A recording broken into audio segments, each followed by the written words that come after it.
Hello. There's a Secretary of State, a member of the cabinet called Michael Gove, and he made a suggestion about putting up Ukrainian refugees in our homes, a suggestion which was taken on board with a great deal of enthusiasm. But I wanted to explain who he was to you because it occurred to me when I started thinking about what I was going to say that I should know who Michael Gove is beyond the fact that he's a cabinet member. So I looked it up and I discovered that Michael Gove is Secretary of State for, wait for it, he's the Secretary of State for levelling up. You know, I can remember a time when cabinet ministers were people with real political jobs. Anyway, the Right Honourable Michael Gove, MP, has come up with an idea to help the Ukrainian refugees. As I said, he started up a register whereby people can offer spare rooms in their homes to accommodate these people. As I also said, I think this is a very commendable idea, but then I'd already come up with this idea myself a couple of weeks ago, as a matter of fact, when I started a thread in my local neighbourhood Facebook group, mooting this idea and offering our spare room to kick off with. And as you might imagine, I can see, I can see nothing wrong with that, and the upswell of volunteers which has followed on from Gove's suggestion speaks volumes about the generosity of the British people when they see others in genuine trouble. Not just the British, of course, the Poles and Romanians have acted magnificently, far better than us Brits, but then they're right next door. I think the Poles have taken about 1 million refugees already. Poland has a population of just under 40 million, so within a matter of about 3 weeks, they've taken in 2.5% of their entire population. That would be the equivalent for you guys in the USA of America taking in around 7 million people in 3 weeks. It's remarkable, and especially as the Poles and the Romanians, I don't know the numbers for Romania, but I did look them up for Poland, and neither of those countries is what you'd call exceedingly wealthy. But yeah, that's not what I wanted to talk about. Our news outlets are keeping us au fait with the happenings and the housing and that sort of thing. But there's one thing the outlets aren't talking about, although it comes up in social media quite a bit. And it's this. When there was a Syria crisis, when was that? 4 years ago? 5 years ago? Yeah, it's still going on, obviously, but it was at its worst. Oh, yeah, that must have been around 2015, 2016, something. I didn't look that up. Oh, well, anyway, you know what I mean. Ironically enough, it was also caused by Russian bombing, but that's another story as well. And similarly, people were displaced in a very similar way to what's happened in Ukraine. But very few people in Britain offered our homes to victims of that particular disaster. And it's mentioned a lot on social media. We have taken refugees, but not so much into our homes. In fact, the only ones that I know about where Syrian refugees, purported Syrian refugees, were actually taken in to people's houses were when they were fostering unaccompanied children. There may have been more, but that's the one I heard about. But more about that in a little while. So I'm going to ask the obvious question, why? I mean, why did people not suddenly think of taking a whole load of Syrians into their homes? And I'm going to answer it by saying that I think most people, as I did, probably had the feeling that the people suffering the horrors of Syria were citizens of countries which were surrounded by other nations of a similar culture and a similar religion, with similar ethical systems. And they should have been able to absorb such refugees as well. Turkey, for instance, did absorb a lot of them, or at least take in a lot of them, and they were being given financial help by the UN, by all sorts of people, all sorts of countries. So why weren't the others doing the same thing? It wasn't like they were going to be terribly out of pocket. And they could have done that just like the Poles and the Romanians and the Bulgarians, as far as I know, and all these other countries have done in this particular crisis. Why should the Syrians have to travel thousands of miles to places like France and Britain? So, yeah, look, the countries surrounding or within easy striking distance of Syria would be Egypt, Morocco, Algeria, Iran, Jordan, and yes, and of course, all those really, really rich guys on the Arabian Peninsula. Why were they not taking in the refugees in those sorts of numbers? And I am reminded of Saudi Arabia, because at the same time as the ancient Syrian city of Aleppo was being bombed into a pile of unrecognizable rubble, there were photos circulating on social media of thousands of air-conditioned tents with all mod cons, including bathrooms and washing machines and things like that, in a city-sized area called Mina, which is near Mecca in Saudi Arabia. And they were there, I'll find a photo, yeah, you'll see, and it's just huge. And they were there to await the arrival of devout Muslims for the annual Hajj.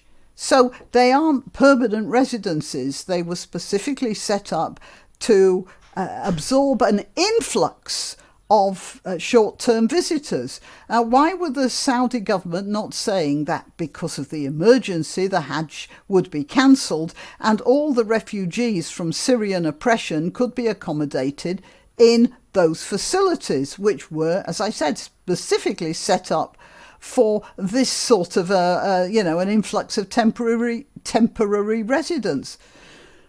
Of course, the Saudis would have taken a financial hit on cancelling the Hajj, but because that the Hajj is tremendously profitable, of course. But it's not as if they're exactly short of money over there now, is it? And as I said, there were all those other places, perhaps not so rich, but probably not much poorer than Poland or Romania. So what happened to Muslim charity? And that's a good question, isn't it? And what was the reason the Saudis gave for not taking in huge numbers of Syrian refugees? Well, they actually said it. The refugees would be disruptive to their way of life. And yet we get people over here in the UK, and maybe for all I know in France and Germany as well, beating themselves up about not taking enough Muslim refugees. But look, this is the unspoken bit. This is the stuff I don't see in the news items. We are taking in very large populations of Muslim refugees, and they're all coming in more or less illicitly by boat and mostly from France. And these people are being pulled out of leaky dinghies in the Channel, and to a great extent secretly, they are being stashed away in hotels and barracks all over the UK. And the question is, why are the government not asking people to take these immigrants into their homes like they are now with the Ukrainians? It's sort of something we don't talk about, like, a mad relative in the attic or something. We don't mention it. But I am going to mention it. The answer is because they know that however much we virtue signal, or some of us virtue signal anyway, we also know that most of those refugees are not even from Syria, or at least at that time were not even from Syria. And they'd thrown away their identity documents and just said they were from Syria, and it's quite obvious they weren't. And in any case, they were mostly young men, not women and children, fleeing a war zone.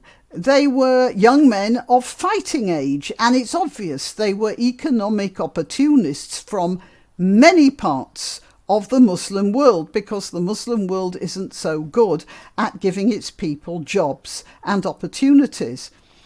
Some of them are not only opportunists, but jihadists as well. That's the problem. Well, I mean, that's the worst part of a problem that is a problem anyway. And then now I can talk about the families who actually have opened up their houses to these refugees. There were many who were fostering unaccompanied children purportedly from Syria.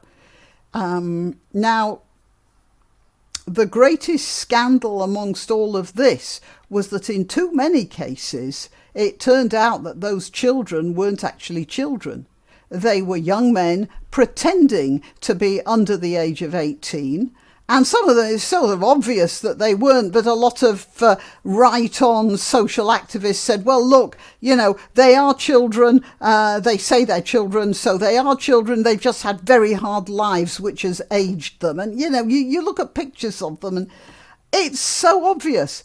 And they have been housed with families and sometimes, put in beds in the same room as the children of that family. And sometimes with rather unpleasant consequences for the people looking after them.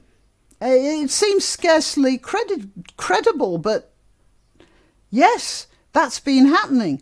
The other bit of double standard we aren't talking about is the duration of their stay. Without a word spoken, no one has voiced the expectation that these illicit immigrants are just temporary guests for the duration of hostilities in their home countries.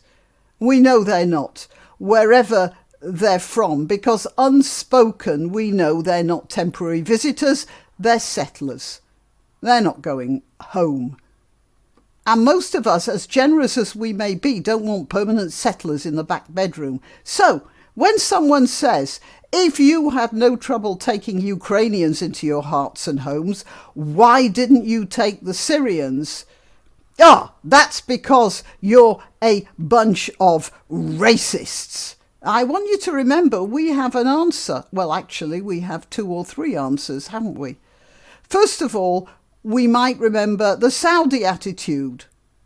They gave the answer and they're, basically from the same culture. And then we might say, when we take refugees into our homes, it's because we assume that when things have got better, they'll go back to rebuild their countries of origin. In this case, Ukraine. And in any case, we expect our guests in trouble to be more women, children and old people, and not, as I said, young men of fighting age. Because their proper place is back home fighting for their countries in one way or the other. So we know that these people are not only not genuine, they're cowards as well. And thirdly, we expect our guests to share the same sort of ethical framework. And a similar ethical framework is always handy when there's only one cream cake left in the fridge. Right, well, that's it. Now, I know a lot of people might say I'm being a bit harsh here, but I'm just looking at the truth as I see it. And it's something we don't like to admit is at the back of our minds, but I know it must be, because if it weren't, people would be, ringing up the ministry saying, why can't we take in a bunch of Syrian refugees to our houses? And we weren't doing that. So we have to admit to ourselves why. And then we can deal with it. For instance, the Syrians were in trouble. And we could be as generous as we can to help look after them. But we have to admit that there is a cultural difference that might be difficult for us to handle. And handle it accordingly in a more sympathetic way. But one of the ways is to shame the surrounding Muslim countries into taking up their responsibilities, which they seem to have just handed straight over to Europe. All right, well, yeah, I'm Graniopteryx. I am to be found on YouTube, Rumble, BitChute and Minds. I let you know when I've uploaded a video on Twitter. I let you know when I've uploaded a video by putting a message on Twitter, Gab and Parler. Please click that like button, share my video, support my channel if you can. And, well, yeah, I'll see you next time. Why not treat yourself or a favoured relative or friend to these magnificent examples of merch? The mugs and t-shirts come in the Graniopteryx design or Grambo with a firearm or the more deadly knitting needles. Go to www.graniopteryx.com and whatever platform you're watching this on, please click like, subscribe and share.